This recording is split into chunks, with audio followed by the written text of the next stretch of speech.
ഇന്ന് രാവിലെ എണീറ്റ് ഒരു കട്ടൻ ചായയും പിന്നെ ബ്രെഡും ബ്രൗൺ ബ്രെഡാണ്. അത് കഴിച്ചിട്ടാണ് ഇന്ന് രാവിലെ തുടങ്ങിയത്. രാവിലെ എന്ന് പറയുമ്പോൾ ഒരു 11 മണി കഴിഞ്ഞു. ഒരുപാട് ലേറ്റ് ആയിട്ടാണ് ഇന്നലെ കിടന്നത്. പിന്നെ അത് കഴിഞ്ഞ് നേരെ ഉച്ചക്കലത്തെ ഊണിനായിട്ട് അടുപ്പത്ത് അരി ഇട്ടു.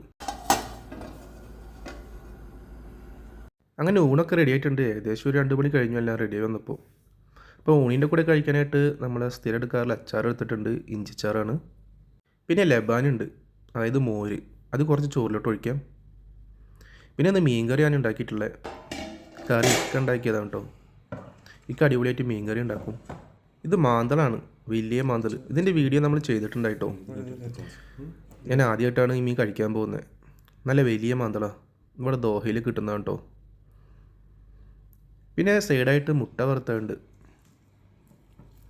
ഇതൊക്കെയാണ് കറികൾ. മീൻ കറി, പിന്നെ അച്ചാർ, മോര്, മുട്ട വറുത്ത്. ഇനി നമുക്ക് കഴിച്ചു വയ്ക്കാമല്ലോ. ആദ്യം ആ മോര് കറി കൂട്ടിയിട്ടൊന്ന് കഴിച്ചു നോക്കാം. ആ മോരും ചോറും നല്ലപോലെ കുഴച്ചിട്ട് കുറച്ച് അച്ചാറും കൂട്ടിയാലോ, അടിപൊളിയായിരിക്കില്ലേ? ആ മോരിൻ്റെ പുളിയും പിന്നെ അച്ചാറിൻ്റെ ആ ഫ്ലേവർ ഉണ്ടല്ലോ, ഇഞ്ചിയുടെ, അതും കൂടി അടിപൊളിയായിരിക്കും. സംഭവം നല്ല ടേസ്റ്റ് ഉണ്ട് കേട്ടോ കഴിക്കാനായിട്ട്. ഇനി മീൻ കറി നിർത്തിട്ട് കുറച്ച് ചോറിൽ നല്ലപോലെ കുഴച്ചിട്ട് ആ മീനിൽ നിന്ന് ഒരു പീസും കൂടി എടുത്തിട്ട് ഒന്ന് കഴിച്ചു നോക്കാം. സംഭവം നല്ല അടിപൊളിയായിരിക്കും കേട്ടോ. മോരും മീൻചാറും ഒരു രക്ഷയില്ലാത്ത ഐറ്റമാണ്. പിന്നെ അച്ചാറും കൂടിയാൽ പറയണ്ടല്ലോ. മീനാണെങ്കിൽ നല്ല ഫ്രഷാണ്, നല്ല കഴമ്പുള്ള മാന്തളം കേട്ടോ. നല്ലപോലെ കുഴച്ചിട്ട് ഒന്ന് കഴിച്ചു നോക്കാം.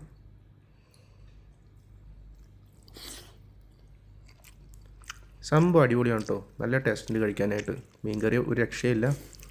ഇനി നമുക്ക് മുട്ട വറുത്തതും അതുപോലെ തന്നെ ആ മീനിൽ നിന്നും പിന്നെ അച്ചാറും എല്ലാം കൂട്ടിയിട്ട് മോരും എല്ലാം കൂടി നല്ലപോലെ കുഴച്ചിട്ട് ഒന്ന് കഴിച്ചു നോക്കാം. സംഭവം ഉഷാറായിരുന്നു കേട്ടോ ഇന്നത്തെ ഊണ്. പിന്നെ അത് കഴിഞ്ഞിട്ട് രാത്രി ഡിന്നറിന് ചപ്പാത്തി ആയിരുന്നു. ഇത് റെഡിമെയ്ഡ് ഷോപ്പിൽ നിന്ന് വാങ്ങുന്നതാണ് കേട്ടോ. അതായത് ഹാഫ് കുക്കഡാണ്. അപ്പോൾ അത് സിമ്പിളായിട്ട് ഉണ്ടാക്കാൻ പറ്റും. പിന്നെ അതിൻ്റെ കൂടെ ആ മീൻ കറിയാണ് കേട്ടോ. അത് ബാക്കിയുണ്ടായിരുന്നു കറി. അപ്പോൾ ആ മീൻ കറിയും ചപ്പാത്തിയും കൂടിയിട്ട് ഒന്ന് അടിച്ചു നോക്കാം കേട്ടോ. നല്ല സോഫ്റ്റാണ് ചപ്പാത്തി. ആ ചാറിൽ കുതിർത്തിയിട്ട് ആ മീനിൽ നിന്നൊരു പീസ് എടുത്തിട്ട് ഒന്ന് കഴിച്ചു നോക്കാം. മീൻ അടിപൊളിയാണ് കഴിക്കാനായിട്ട്. ചപ്പാത്തി മീൻ കറിയൊക്കെ നിങ്ങൾ കഴിക്കാറുണ്ടോ? സംഭവം ഞങ്ങളിവിടെ ഇങ്ങനെ ചപ്പാത്തി മീൻ കറിയൊക്കെ കഴിക്കും കേട്ടോ. നല്ല അടിപൊളിയാണ്, നല്ല ടേസ്റ്റ് ഉണ്ട് കഴിക്കാനായിട്ട്.